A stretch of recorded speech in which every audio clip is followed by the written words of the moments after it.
La prise de position est officielle. C'est à la télévision d'État que le colonel malien s'est exprimé sur le putsch au Niger. Le gouvernement de transition du Burkina Faso et du Mali, 1. Exprime leur solidarité fraternelle et celle des peuples burkinabés et maliens au peuple frère du Niger qui a décidé en toute responsabilité de prendre son destin en main et d'assumer devant l'histoire la plénitude de sa souveraineté. Une déclaration commune avec le Burkina Faso qui montre une solidarité entre putschistes. En effet, les deux pays sont actuellement gouvernés par d'anciens rebelles.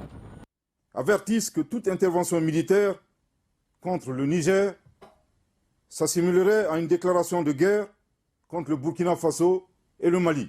Je répète. 4. Avertissent que toute intervention militaire contre le Niger s'assimilerait à une déclaration de guerre contre le Burkina Faso et le Mali.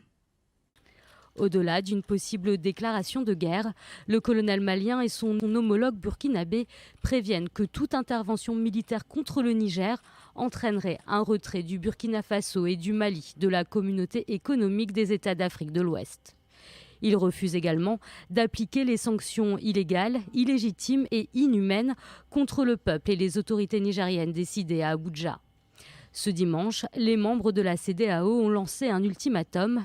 Ils donnent une semaine aux putschistes nigériens pour restaurer l'ordre constitutionnel. En cas de refus, des mesures nécessaires seront prises. Le Mali et le Burkina Faso ne sont pas les seuls à prendre le parti de la junte. Lundi soir, la Guinée, dont le gouvernement est également issu d'un coup d'État, s'est alliée au dire de ses compatriotes africains.